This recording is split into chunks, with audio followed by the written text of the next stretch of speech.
Hello everyone, how are you all? I hope everyone is doing great. So ये हमारे production chapter का second unit है। तो पहला पार्ट जो है मैंने ऑलरेडी उसका क्लास कर दिया है। उसमें हमने बेसिक कॉन्सेप्ट्स कवर कर लिए थे, like variable factor, fixed factor और लॉन्ग रन शॉर्ट रन भी हमने कवर कर लिया था। तो जिन लोगों ने वो वीडियो नहीं देखा, please go and watch it. तो ये उसका सेकेंड पार्ट है जिसमें हम कवर करेंगे एक important law, that is law of variable proportions. तो पहले जानते हैं लॉ ऑफ वेरिएबल प्रपोर्शन के कुछ बेसिक कॉन्सेप्ट जो होते हैं हमारे total product, average product and marginal product. इन चीज़ों को अगर आप समझ लोगे तो आपके लिए लॉ को जानना ईजी हो जाएगा। ओके, तो पहले टोटल प्रोडक्ट पे आते हैं। टोटल प्रोडक्ट क्या होता है? टोटल प्रोडक्ट में भी defined as the amount of aggregate output produced per unit of time by all factors input. Factors हमारे दो तरीके के होते हैं, एक वेरिएबल फैक्टर है, एक फिक्स्ड फैक्टर है। वेरिएबल फैक्टर होते हैं जो इन द प्रोडक्शन प्रोसेस वो चेंज होते रहते हैं, in the short run and long run में भी वो चेंज होते हैं। But fixed factor only short run में होता है जो कॉन्स्टेंट रहता है इन द प्रोडक्शन प्रोसेस। तो फैक्टर इनपुट मतलब दो फैक्टर को हम इंक्लूड करेंगे, तो जितने भी फैक्टर्स हैं उनको इंक्लूड करके हमारा जितना भी आउटपुट निकलता है, जितना भी प्रोडक्शन में आउटपुट निकलता है, उन सभी चीज़ों का जो एग्रीगेट होता है, वो सभी चीज़ों का जो कॉम्बिनेशन जो होता है उसको हम बोलते हैं total product. Okay, in the short run total product increases with increase the variable factor. तो शॉर्ट रन में क्या होता है कि वेरिएबल फैक्टर वेरी करता है। अगर वेरिएबल फैक्टर में चेंजेस आएगा तो उसमें क्या होगा कि टोटल प्रोडक्ट में भी चेंजेस आएगा। तो टोटल प्रोडक्ट हमारे वेरिएबल फैक्टर के साथ डिपेंडेंट है। वेरिएबल फैक्टर में अगर चेंजेस आएगा तो टोटल प्रोडक्ट भी इंक्रीज या फिर डिक्रीज होगा। ओके, तो इसका एक इक्वेशन है। So total product refers to the TP is equals to F V is the variable. Okay, so as variable factor changes, अगर वी चेंज होगा तो टोटल प्रोडक्ट भी चेंज होगा। F means the functional relationship, तो इनका ये relationship है। Okay, and ये बेसिकली शॉर्ट रन में ही होता है। हमारा जो लॉ ऑफ वेरिएबल प्रपोर्शन है ना, वो only short run production function के लिए है, क्योंकि इसमें दो फैक्टर्स इंक्लूड होते हैं। लॉन्ग रन में सिर्फ वेरिएबल फैक्टर्स आता है। ओके, इसके बाद हम चलते हैं एवरेज प्रोडक्ट पर। Average product refers to the output per unit of a given variable factor. जैसे ही हम एक एवरेज निकालते हैं, वही है कि पर यूनिट में कितना प्रोडक्शन है। तो पर unit of a given variable factor में कितना आउटपुट निकलता है वो हमारा एवरेज प्रोडक्ट है, जिसको हम कैलकुलेट करते हैं कैसे। टोटल प्रोडक्ट है हमारे पास, उसको अगर हम वेरिएबल के साथ डिवाइड करेंगे, वेरिएबल फैक्टर के साथ, तो हमारा एवरेज प्रोडक्ट निकल जाएगा। तो एवरेज प्रोडक्ट का क्या होता है कि वो शॉर्ट रन में उसका चेंजेस होता है। In short run average product changes with the change of variable factor. इसका इतना ज़्यादा इंपॉर्टेंस नहीं है, हमें सिर्फ इम्पोर्टेंट है हमारे लॉ के लिए total product and marginal product. But हम एवरेज प्रोडक्ट को भी जानेंगे कि उसमें भी कुछ चेंजेस होते हैं। अब चलते हैं मार्जिनल प्रोडक्ट में। मार्जिनल प्रोडक्ट हमने पहले ही देख लिया था, जैसे मार्जिनल यूटिलिटी था वैसे ही मार्जिनल प्रोडक्ट है। तो इसका डेफिनेशन है कि the addition made to the total product by employing one more unit of variable factor. अगर हमारे पास एक प्रोडक्शन में वेरिएबल फैक्टर हम यूज़ कर रहे हैं, तो एक वेरिएबल फैक्टर हमने यूज़ किया, तो जब अगर हम एडिशन करते हैं, वेरिएबल फैक्टर और यूज़ करते हैं, तो टोटल प्रोडक्ट में अगर हम कोई और unit of variable factor addition करते हैं तो उसका जो कितना एडिशन हमने किया वही हमारा मार्जिनल प्रोडक्ट है। तो कितना एडिशन हुआ टोटल प्रोडक्ट में, तो उसका जो डिफरेंस है वही हमारा मार्जिनल प्रोडक्ट है। तो इसका इक्वेशन देख लो, marginal product is equals to हमारा पहला टोटल प्रोडक्ट कितना था और फिर कितना हुआ, जो उसका जो डिफरेंस है वही हमारा मार्जिनल प्रोडक्ट है। Okay, in the short run marginal product initially increases then diminishes and में इवेंचुअली बिकम नेगेटिव। तो शॉर्ट रन में क्या होता है कि बेसिकली मार्जिनल प्रोडक्ट हमारा पहले इंक्रीज होता है, फिर डिमिनिश हो जाता है, फिर बिकम नेगेटिव। जैसे मार्जिनल यूटिलिटी का हमारा स्ट्रक्चर था, वही सेम स्ट्रक्चर है मार्जिनल प्रोडक्ट में। इसको अच्छे से समझेंगे through the graph and table. तो पहले आप इन सभी कॉन्सेप्ट को क्लियर हो जाओ, फिर उसके बाद हम सभी चीज़ों को क्लियर करेंगे। तो एक डिफरेंस समझ लेते हैं between the marginal product versus total product. क्या होता है? तो marginal product basically addition made to the total product होता है। टोटल प्रोडक्ट में अगर हम और unit of variable factor include करेंगे तो कितना हमारा एडिशन हुआ वो जानने के लिए हम मार्जिनल प्रोडक्ट यूज़ करते हैं। बट टोटल प्रोडक्ट क्या होता है कि सारे जो फैक्टर्स को मिलाकर जो भी हमारा प्रोडक्शन निकलता है, जो एग्रीगेट प्रोडक्शन निकलता है, that is the total product. and with the increase of employment of variable factor MP first increases then diminishes। तो पहले ये जो हम वेरिएबल फैक्टर को यूज़ करते हैं तो क्या होता है कि मार्जिनल प्रोडक्ट पहले इंक्रीज़ होता है फिर डिक्रीज़ हो जाता है, बट टोटल प्रोडक्ट में क्या होता है कि total product first increases at an increasing rate then at a diminishing rate. तो टोटल प्रोडक्ट भी इंक्रीज़ होता है फिर डिक्रीज़ होता है, बट पहले इंक्रीज़ होगा मार्जिनल प्रोडक्ट जैसे इंक्रीज़ होगा, टोटल प्रोडक्ट भी इंक्रीज़ होगा, बट एक पॉइंट में वो उसका जो इंक्रीजिंग रेट है वो कम हो जाएगा, मतलब वो इंक्रीज़ करेगा बट डिमिनिशिंग रेट में इंक्रीज़ करेगा, ज़्यादा इंक्रीज़ नहीं होगा। Okay, so when MP is zero, जब मार्जिनल प्रोडक्ट हमारा जीरो लेवल पे होगा तब हमारा टोटल प्रोडक्ट क्या होगा, वो मैक्सिमम हो जाएगा। ओके, बट जब मार्जिनल प्रोडक्ट नेगेटिव आ जाएगा तभी जो टोटल प्रोडक्ट है वो डिक्लाइन हो जाएगा और डिमिनिश हो जाएगा, वो कम कम होके आएगा। तो ये था हमारा डिफरेंस। इसके बाद हम जाएंगे लॉ के बारे में। तो पहले लॉ का डेफिनेशन जानते हैं, इसके बाद उसके अजम्पशन जानेंगे, उसके बाद उसका एक्सप्लेनेशन जानेंगे। तो देखते हैं कि हमारा लॉ क्या बोलता है। So the law of variable proportion states that as the quantity of one input is increased while keeping other input constant. तो यहाँ पर है कि एक इनपुट को हम कर रहे हैं इंक्रीज एंड एक इनपुट हमारा हो रहा है कांस्टेंट। इंक्रीज़ कौन करेगा, वेरिएबल फैक्टर हमारा इंक्रीज़ होता है। कांस्टेंट कौन रहता है, जो फिक्स्ड फैक्टर होते हैं वो कांस्टेंट रहते हैं, राइट। जो फिक्स्ड फैक्टर हैं वो हमारे कांस्टेंट रहेंगे। सो इसमें क्या होता है कि that result in increase in output will initially rise an increasing rate then a diminishing rate and eventually में डिक्लाइन। तो जब हम एक फैक्टर को कांस्टेंट रखते हैं, एक फैक्टर में चेंजेस लाते हैं, तो उसका जो आउटपुट में क्या चेंजेस आता है कि पहले तो वो इंक्रीजिंग रेट में इंक्रीज़ होगा, फिर डिमिनिशिंग रेट में आ जाएगा एंड इवेंचुअली वो डिक्लाइन हो जाएगा। इसको टेबल से समझेंगे। तो पहले इसका जो यही एक्सप्लेनेशन है थोड़ा सा कि when more units of variable factors, like जो वेरिएबल फैक्टर है अगर हम उसमें चेंजेस लाते हैं और उसमें कोई इंक्रीजमेंट लाते हैं, बट फिक्स्ड फैक्टर जो होते हैं वो कांस्टेंट होने चाहिए, then the total output of all type of products will initially increase at an increasing rate, then a diminishing rate, then may eventually decline। तो पहले तो क्या होगा कि वो इंक्रीज़ करेगा फिर डिमिनिशिंग रेट में आ जाएगा, मतलब वो इंक्रीज़ करेगा और इंक्रीज़ करने का जो क्वांटिटी है वो कम हो जाएगा। मतलब पहले अगर 10 इंक्रीज़ करे, 10 यूनिट इंक्रीज़ करे, तो इसके बाद 2 यूनिट या फिर 3 यूनिट इंक्रीज़ करेगा, तो ज़्यादा इंक्रीज़ नहीं होगा, वो डिमिनिशिंग रेट में इंक्रीज़ होगा। फिर क्या होगा, वो इवेंचुअली डिक्लाइन हो जाएगा, मतलब पूरा कम हो जाएगा। If the variable input continues to increase beyond a certain point, अगर हम और ज़्यादा वेरिएबल इनपुट को ऐड कर रहे हैं थ्रू अ सर्टन पॉइंट, तो वो इवेंचुअली डिक्लाइन हो जाएगा। जितना चाहिए अगर उतना ऐड करोगे तभी वो इंक्रीज़ होगा। अगर एक सर्टन पॉइंट के बाद हम और यूज़ कर रहे हैं वेरिएबल इनपुट, तो क्या होगा कि वो आउटपुट में डिक्लाइन हो जाएगा, वो टोटल प्रोडक्ट भी डिक्लाइन हो जाएगा। Now let's understand the assumption of the law. So the technique of production is given and remain constant. जो अगर प्रोडक्शन प्रोसेस में जो टेक्निक हम यूज़ कर रहे हैं, जो मशीनरी का प्रोसेस हम यूज़ कर रहे हैं, वो कांस्टेंट होना चाहिए, उसमें कोई चेंजेस नहीं आना चाहिए। The units of variable factors are homogeneous.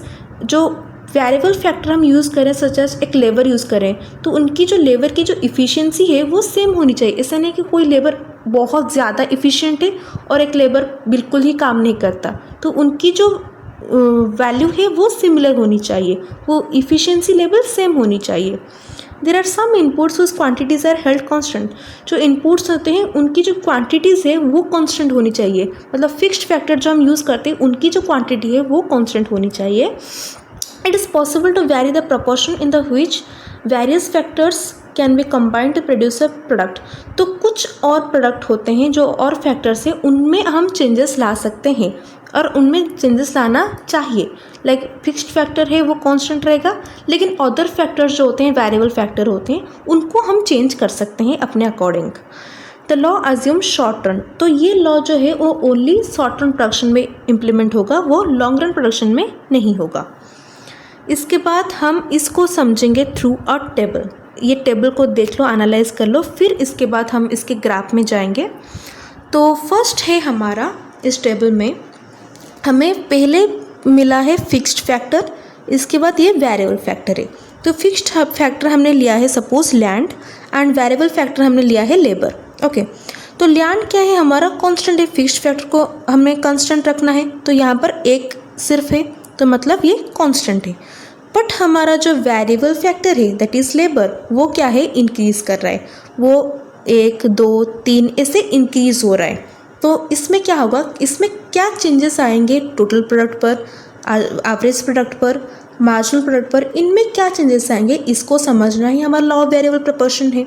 Okay, तो पहले देखो हमने जब फिक्स्ड फैक्टर 1 था, वेरिएबल फैक्टर 1 इंसान काम कर रहा था, तभी हमारा प्रोडक्शन 10 यूनिट्स का हो रहा था। ओके, तो इसके साथ भी एवरेज प्रोडक्ट भी हो रहा था 10 यूनिट्स एंड मार्जिनल प्रोडक्ट भी सिमिलर 10 ही था।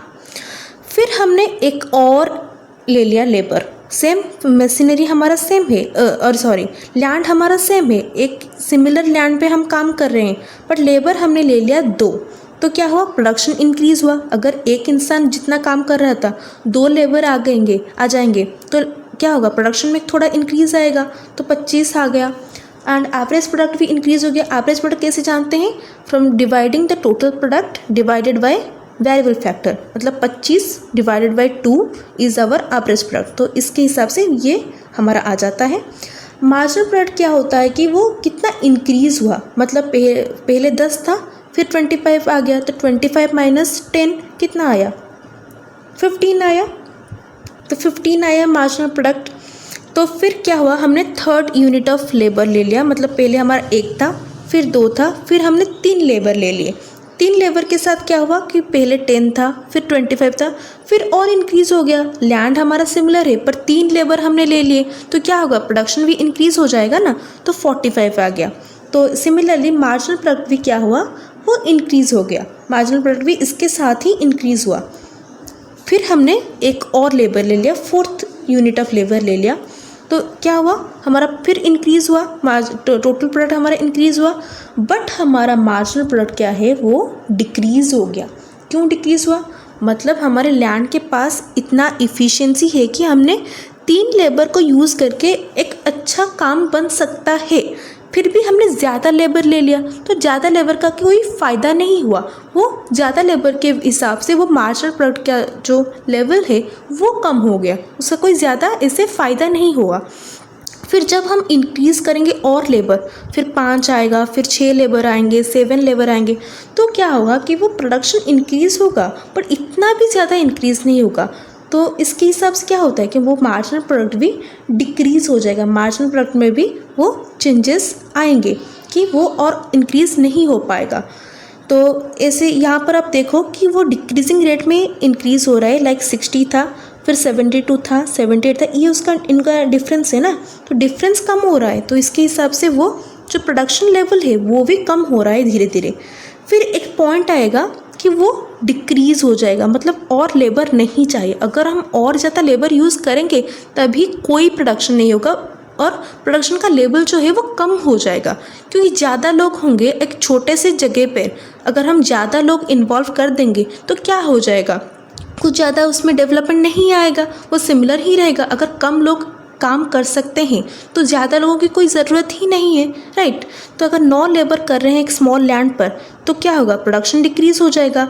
इसके हिसाब से क्या होता है कि मार्जिनल प्रोडक्ट भी नेगेटिव पे आ जाएगा। ओके, तो पहले देखो आप इन केसेस में क्या हुआ कि पहले इंक्रीज़ हुआ, इस लेवल तक वो इंक्रीज़ हुआ, फिर यहाँ तक हमारा डिक्रीज़ हुआ, मतलब कुछ लेवल पर डिक्रीज़ हुआ एंड यहाँ पर क्या हुआ, नेगेटिव आ गया। तो ये हमारे 3 स्टेजेस, तो इनको हमने डिवाइड किया है 3 स्टेजेस पर।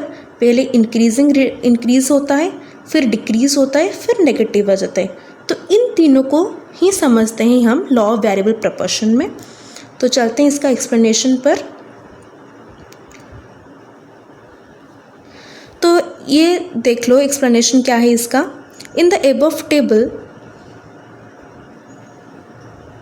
इसका एक्सप्लेनेशन देख लो। सो क्या है कि in the above table the quantity of fixed factor that is land remains constant eight 1 एकड़। तो हमारा लैंड जो है वो कांस्टेंट है एट 1 एकड़, हमने लैंड का कोई डिफरेंस नहीं किया है, वो सेम है। फिर क्या हुआ कि हमारा लेबर जो है हमारा वो वेरिएबल फैक्टर है, उसमें चेंजेस आया। As variable factor goes on increasing the production of output passes through 3 different stages.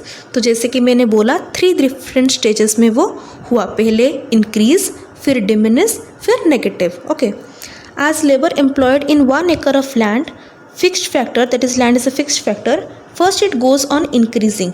तो इसकी वजह से क्या हुआ, टोटल प्रोडक्ट इंक्रीज हुआ at a increasing rate, the marginal product also rises. तो देख लो यहाँ पर हमारा टोटल प्रोडक्ट हुआ इंक्रीज, यहाँ पर टोटल प्रोडक्ट हमारा इंक्रीज हो रहा है यहाँ पर, एंड मार्जिनल प्रोडक्ट भी इसके साथ इंक्रीज हो रहा है। हम यहाँ तक देखेंगे कि हमारा टोटल प्रोडक्ट और मार्जिनल प्रोडक्ट दोनों ही इंक्रीज हो रहे हैं, राइट। तो इस पॉइंट पर क्या आएगा, फिर सेकेंड स्टेज में आता है कि total output increases at a diminishing rate, the marginal product falls. तो सेकेंड स्टेज देख लो, सेकेंड स्टेज में क्या हुआ कि हमारा टोटल प्रोडक्ट तो इंक्रीज हो रहा है पर डिमिनिशिंग रेट में है, उसका जो डिफरेंस है वो यहाँ पर डिफरेंस ज़्यादा था, फिर क्या हुआ, कम हो गया difference, right this, but marginal product क्या हुआ, वो डिमिनिश हो गया, वो कम हो गया। ओके, इसके बाद देखते हैं थर्ड स्टेज के बारे में। In the third stage, the marginal product is negative. This is called the stage of negative returns to a factor. Total product also falls.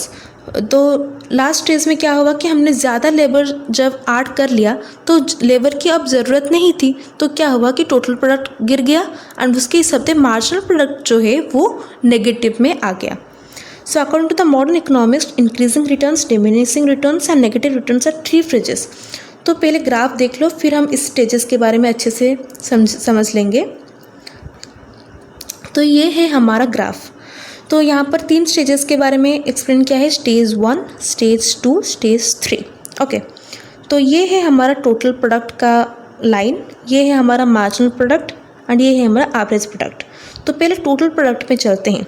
Stage 1 में क्या होता है कि टोटल प्रोडक्ट यहाँ से यहाँ तक क्या हो रहा है, इंक्रीज हो रहा है, एंड मार्जिनल प्रोडक्ट क्या है, वो भी OL यूनिट्स तक क्या होता है, इंक्रीज होता है, राइट।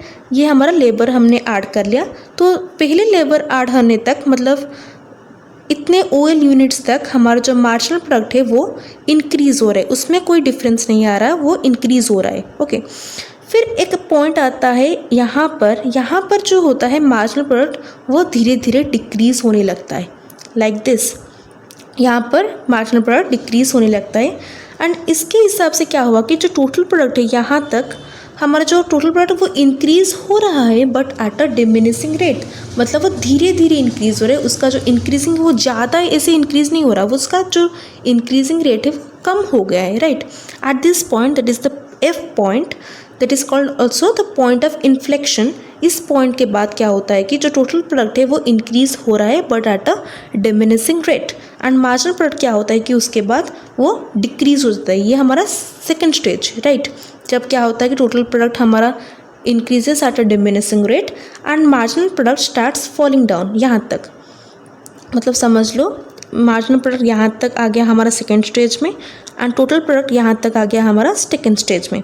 ओके, थर्ड स्टेज आता है जब हमारा एंड पॉइंट में हम अगर लेबर ऐड कर रहे हैं तभी क्या होगा कि मार्जिनल प्रोडक्ट स्टार्ट्स नेगेटिव। अब उसमें मार्जिनल प्रोडक्ट में कोई भी इम्प्रूवमेंट और इंक्रीज नहीं होगा, वो सीधा हो जाएगा नेगेटिव में और लेबर नहीं चाहिए। तो क्या होगा, मार्जिनल प्रोडक्ट हमारा नेगेटिव आ गया तो total product also starts declining. ये है हमारा थर्ड स्टेज। ओके, इसका एक एक्सप्लेनेशन भी है, इसको देख लो। अच्छा, ये समझ लेते हैं पहले कि जो स्टेज 1 है इसको हम बोलते हैं increasing returns to a factor, जो बेसिकली हमारे 3 स्टेजेस होते हैं। पहला है हमारा increasing returns to a factor, second है हमारा diminishing returns to a factor, third है हमारा negative returns to a factor. ये तीनों स्टेजेस हैं, ये पहला स्टेज है, ये सेकंड है, ये थर्ड स्टेज है, ठीक है। तो ग्राफ में देखो तो ये वाला स्टेज है हमारा increasing returns to a factor, जहाँ पर क्या होता है कि हमारा मार्जिनल प्रोडक्ट इंक्रीज होता है, टोटल प्रोडक्ट भी इंक्रीज होता है at this point. Second stage है हमारा diminishing return to a factor, जब हमारा मार्जिनल प्रोडक्ट क्या होता है कि वो डिक्रीज हो जाता है, यहाँ तक डिक्रीज हो जाता है एंड टोटल प्रोडक्ट भी इंक्रीज होता है but at a diminishing rate. But and the third stage है हमारा negative returns to a factor, जहाँ पर हमारा मार्जिनल प्रोडक्ट नेगेटिव आ जाता है and total product also starts declining. Okay, ये आ गए हमारे तीनों स्टेजेस। तो इसका ही सिंपल एक्सप्लेनेशन यहाँ पर गिवन है, देख लो। पहला है हमारा increasing returns to a factor. As more and more units of labour are used the marginal product tends to rise till OL units of labour. तो OL यूनिट्स ऑफ लेबर है हमारा यहाँ तक। OL यूनिट्स ऑफ लेबर यहाँ तक क्या होगा कि हमारा जो मार्जिनल प्रोडक्ट है वो इंक्रीज होने लगेगा लाइक दिस, एंड इसके हिसाब से क्या होगी, टोटल प्रोडक्ट भी हमारा इंक्रीज होने लगेगा। So the total, this corresponds to the increasing returns to a factor. When marginal product is rising, TP tends to rise at an increasing rate. Okay, this occurs at till point F, जिसे मैंने बोला कि वो F point तक वो continue होगा, and this called as the point of inflection on the TP curve. This corresponds to a situation on increasing returns to a factor. तो क्या होता है कि यहाँ तक this point of F, that is point of inflection, यहाँ पर वो इंक्रीज होते रहेंगे। इसके बाद सेकेंड स्टेज में चेंजेस आ जाएंगे, राइट। फिर चलते हैं सेकेंड स्टेज पर, that is diminishing returns to a factor. Diminishing returns to a factor क्या बोलता है, beyond OL units MP tends to decline. MP हमारा हो गया क्या, डिक्लाइन हो गया ऐसे, एंड TP जो है वो इंक्रीज कर रहा है but at a diminishing rate. This occurs between R and N on MP curve, between F and H on TP curve। तो देख लेते हैं R and N and F and H कहाँ पर है। तो MP curve में R एंड N के बीच हमारा डिमिनिशिंग डिक्लाइन हो रहा है MP curve, बट हमारे F एंड H के बीच में क्या होता है, वो इंक्रीज कर रहा है but at a diminishing rate. ये हमारा कौन सा स्टेज है, second stage, diminishing return to a factor, जहाँ पर TP हमारा इंक्रीज हो रहा है at a diminishing rate and MP starts declining from the point R and N and from F and H। Okay, ये आ गया समझ। फिर क्या बोलता है कि this corresponds to a situation of diminishing returns to a factor. ये हमारा diminishing return to a factor आ गया।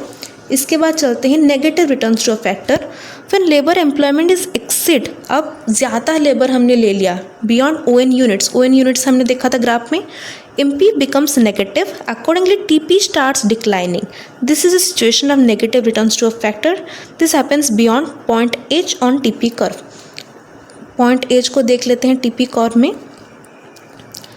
तो यहाँ पर देखो TP कर्व में हमारा जो H पॉइंट है यहाँ तक हमारा इंक्रीज हो रहा है एट अ डिमिनिशिंग रेट, पर H पॉइंट के बाद क्या होता है कि वो अब डिक्रीज, कॉन्स्टेंटली वो डिक्रीज होगा, अब उसमें कोई भी इंक्रीज नहीं आएगा। तो TP starts declining after H point and after N point MP also comes into a negative zone. अब वो नेगेटिव आ गया, अब उसमें कोई भी पॉजिटिव वैल्यू नहीं है, वो नेगेटिव होगा। जितना भी और लेबर हम ऐसे ऐसे ऐड करते जाएंगे वो नेगेटिव होते जाएगा। ओके, सो ये आ गया हमारा ग्राफ, जिसमें हमने समझ लिया तीन स्टेजेस को। पहला स्टेज है हमारा increasing returns to a factor, second stage है diminishing returns to a factor, third stage है हमारा negative returns to a factor. ये बेसिकली हमें बोलता है in the law of variable proportion. तो बेसिकली हम क्या समझते हैं in the law of variable proportion, कि जो हम एक फैक्टर को रखते हैं कांस्टेंट, दैट इज़ लैंड, हमने इसमें रख लिया कांस्टेंट, एंड एक फैक्टर रहता है हमारा वेरिएबल जो है हमारा लेबर। तो हम जब लेबर हम ऐड करते जाते हैं, पहले तो वो क्या होता है कि जब हम पहले यूनिट्स ऑफ लेबर को ऐड करते हैं, मतलब 1, 2 या 3 लेबर को हम अगर ऐड करते हैं तो वो इंक्रीज़ होता है, उसमें एक बदलाव आता है, वो इंक्रीज़ होता है। हमारा जो मशीनरी है या फिर लैंड है उसका जो है वो प्रॉपर यूटिलाइजेशन होता है, तो इसके वजह से प्रोडक्शन इंक्रीज़ होता है। फिर हम और लेबर ऐड करते हैं, तो वो लेबर की कोई ख़ास ज़रूरत नहीं है, बट फिर भी वो इंक्रीज़ होता है। अगर एक छोटा सा लैंड है, इसमें हमने 3 लेबर ऐड कर लिए, तो 3 लेबर क्या होंगे कि वो लैंड के लिए परफेक्ट होंगे। वो 3 लेबर मिलकर डिवीज़न ऑफ वर्क होगा और fully utilisation of land, machinery, सभी चीज़ों का यूटिलाइज अच्छे से होगा एंड प्रोडक्शन हाई हो जाएगा। पर अगर हम 6-7 यूज़ कर लिए लेबर, तो क्या होगा कि लैंड में इंक्रीज़ होगा, प्रोडक्शन होगा, पर उन 3 जो चारों एक्स्ट्रा हमने ऐड किया उसकी जो वैल्यू है वो इतनी ज़्यादा नहीं होगी। 3 लोग भी काम कर रहे थे, बट 4 लोग जो हम एक्स्ट्रा ऐड कर दिए तो उनका जो काम है वो स्लो डाउन हो गया, उनका जो काम का जो वैल्यू है वो कम हो गया। फिर 8 लोग भी ठीक है। अगर हम 9 लोग ऐड करते हैं, 9-10 ऐड कर रहे हैं, तो क्या होगा कि उनकी कोई भी ज़रूरत नहीं है। 8 लोग मिलकर बना रहे हैं, एक स्मॉल फील्ड में 8 लोग मिलकर प्रोडक्शन कर सकते हैं। 9-10 लोगों की कोई भी ज़रूरत नहीं है। फिर भी अगर हम इनको ऐड कर रहे हैं तो क्या होता है कि हमारा प्रोडक्शन है वो डिक्रीज़ हो जाएगा। क्यों? क्योंकि वो ओवर क्राउडिंग हो जाएगा, मैनेजमेंट इशू आ जाएगा। उसकी वजह से क्या होगा कि वो प्रोडक्शन भी डिक्लाइन हो जाएगा। इसके वजह से क्या होता है कि हमारा मार्जिनल प्रोडक्ट भी डिक्रीज़ होगा, टोटल प्रोडक्ट भी डिक्रीज़ होगा, एवरेज प्रोडक्ट भी डिक्रीज़ होगा। तो ये सारे जो प्रोडक्ट होते हैं वो डिक्रीज़ हो जाएंगे। तो बेसिकली ये हमें सिखाता है in the law of variable proportion कि एक सर्टन पॉइंट तक हमारा जो प्रोडक्शन प्रोसेस का जो आउटपुट है वो इंक्रीज़ होता है, but after that certain point अगर हम ज़्यादा वेरिएबल फैक्टर्स को ऐड कर रहे हैं, ज़्यादा वेरिएबल फैक्टर्स इंक्लूड कर रहे हैं, तभी वो नेगेटिव आ जाएगा, तभी उसकी वैल्यू जो होगी वो कम हो जाएगी, राइट। तो ये हमने समझ लिया लॉ ऑफ वेरिएबल प्रोपोर्शन क्या है। इसके बाद हम देखेंगे इनकी कॉजेस क्यों ऐसा होता है। पहला है first one is the cause of increasing returns to a factor. पहले जो फर्स्ट स्टेज हमने देखा कि इंक्रीज़ हो रहा है, तो वो इंक्रीज़ क्यों हो रहा है? Fuller utilisation of fixed factor.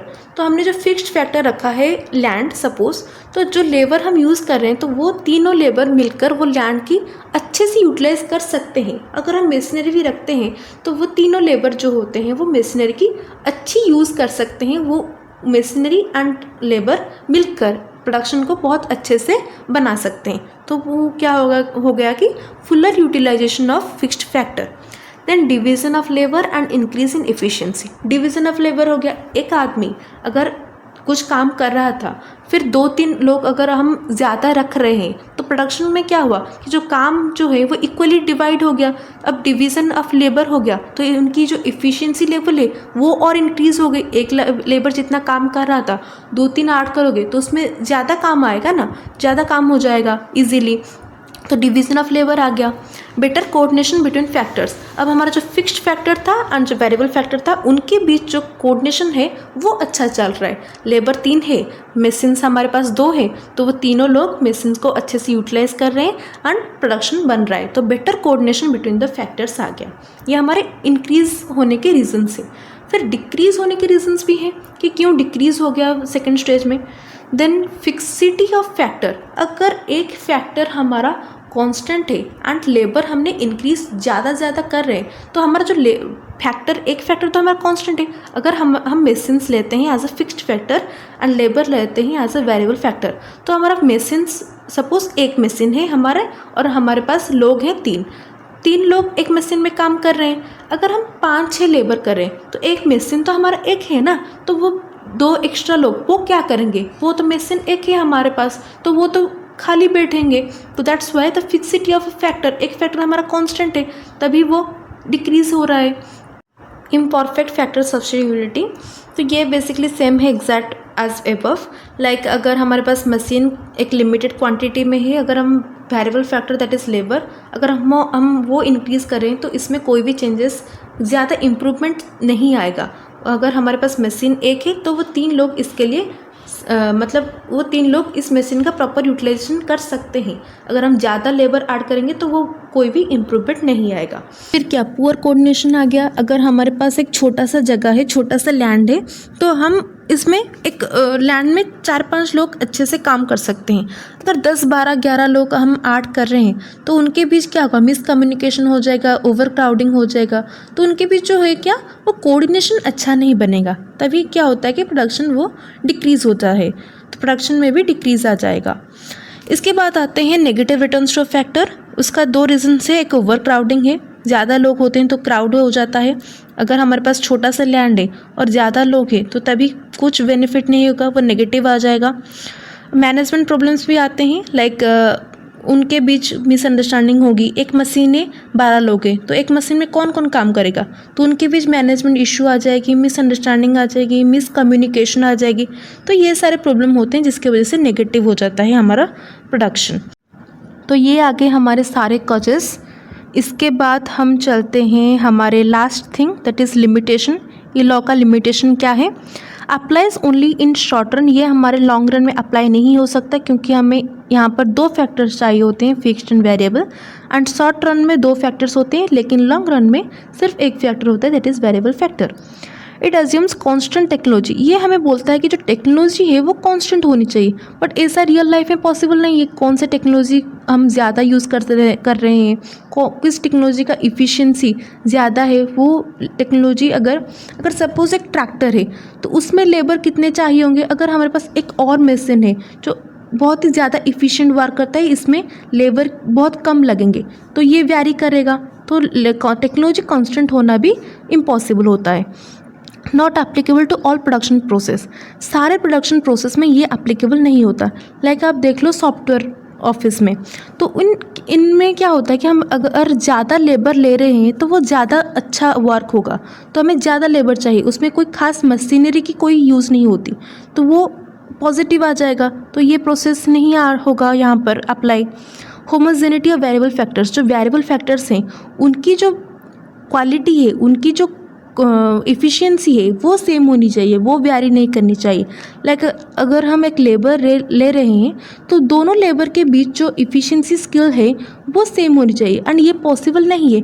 एक लेबर हमारा ज़्यादा इफ़िशियंट होगा, एक लेबर हमारा कम काम कर रहा होगा, तो ये होना भी इम्पॉसिबल है कुछ केसेस में। That's why this are the limitation of the law. So that's it for this class. ये हमारा हो गया complete, the production chapter is complete now.